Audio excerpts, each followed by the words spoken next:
1647. Good luck. We played a lot of games. 6 times previously we've played. 42,000 games for my opponent in blitz and nearly 1900 in rapid from 9,000 games. Okay, so I think b4 is just standard here. But remember, there is increment in this game, so we won't be winning on the clock. So we have to try and play a good chess. We're just going for normal development. Okay, let's come here and hit the pawn with a double attack. I think a bishop takes you can take with either piece. Or pushes forward. Okay, that does allow potential here if you take. So I think we're fine to take here. If you take back, we can come crashing through, I think. Otherwise, we're just going to castle. So he's taken, but can't we just take the pawn?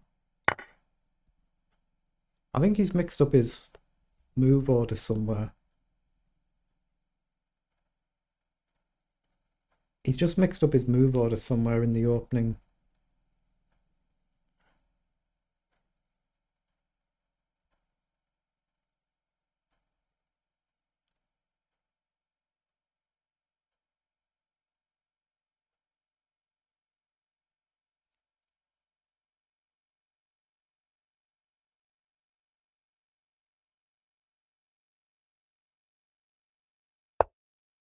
It develops a knight, so I've still got to pay attention just in case, but I think we're fine to take. If knight up, we can just trade, develop. Bishop takes, pawn takes, queen takes, knight can drop back, knight in, rook across seems alright. I think we're okay to take. Well, he's gone there to trap the bishop, but that's fine. We've gained a rook, so as long as we can get our king safe, I'm not sure it's worth worrying about trying to come back, because we can't really escape anywhere. So on that basis, actually, have we got something like this? I'm just wanting to try and get the king safe first, but you know, if I move my knight, I'm allowing potential, aren't I? So I'm just going to make sure I can castle. We've gained a rook, so we can give the bishop back, maybe take a pawn, and that's a very good trade.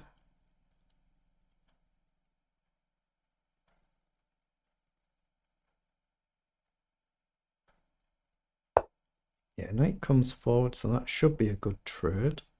But I think we can just ignore it and castle. But if we take here now, take, I can still throw that annoying check in. But my rook hangs, so what do I do? Here.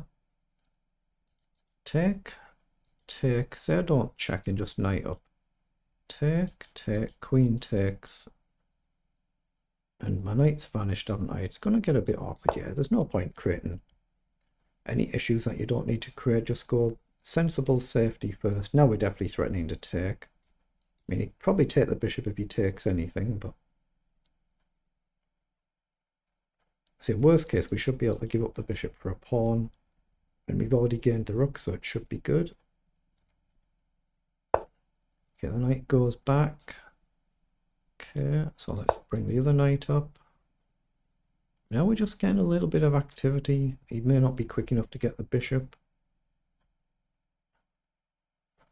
I guess bishop goes back just to reinforce the pawn.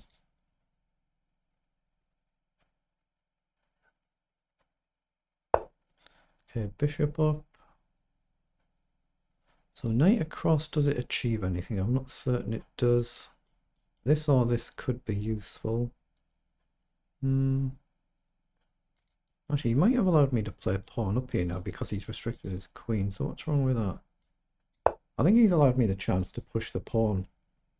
He'd probably play it up, but then we're just going to push on. Now if you take, we can take and hit the queen and bishop. I mean, we could go with a pawn. I guess we'll just try and figure it out. Knight comes forward, so now we're going to take and we're going to get our bishop back. Okay. So we're just going to pay attention here. We can obviously drop back. Yeah, I think I should just drop the bishop back. Use the bishop as a giant pawn for the time being. If you take, I've still got knight takes. Otherwise, bishop may be across. Just put the bishop on this very nice diagonal. Now we're going to start activating the pieces if we can. Difficult position for black. But it doesn't mean I can't mess it up, of course. We can mess up any position in any game.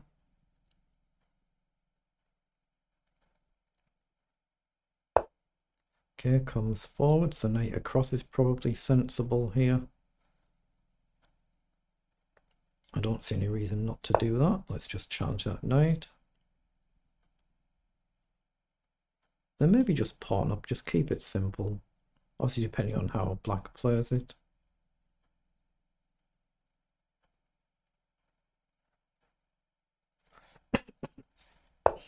Okay, knight goes out wide. I'm going to play rook across, so when the bishop moves, we may be threatening takes and discovered ideas, something like that.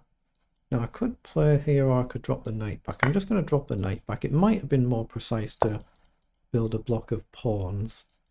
Here, take allows take. If you take, we've got a check. That's a concept I'm looking at. That would be nice. Here, takes, rook takes.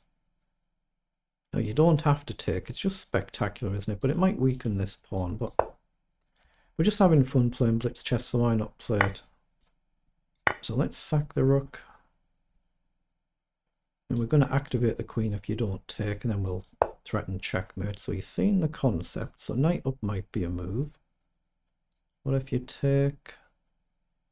I guess I'll just take the bishop, but if we go here, we still threaten checkmate. So he's had to sack the queen, so take it.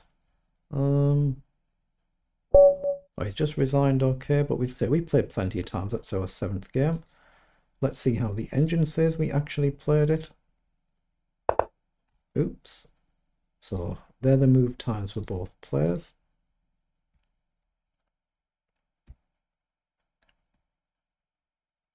We just gained an advantage out the opening. I think he mixed his move order up somewhere. So yeah, we played that very well. 98% versus 83%. The CPL is 21 versus 52, but he mixed his moves order up in the opening. Yeah, that's the mistake. It's one of them moves which you don't often encounter, so you still have to pay attention just in case you're missing something, but it's just common sense moves here. I'm not sure if it was better to take the knight there or not, but obviously it could lead to complications where you attack the rook. Everything trades off, and I mean your king can sidestep, but just look for common sense development moves. Then we find nice tactics at the end with the rook sack. Not easy here. So what was the best move there? The engine's not flagging anything different. Obviously there's a mate in one threat there. I mean, maybe you can move the bishop, I'm not sure, but I mean, worst case we can just trade things off because we're up a lot of material. So we got a good win there, but well done to my opponent as well.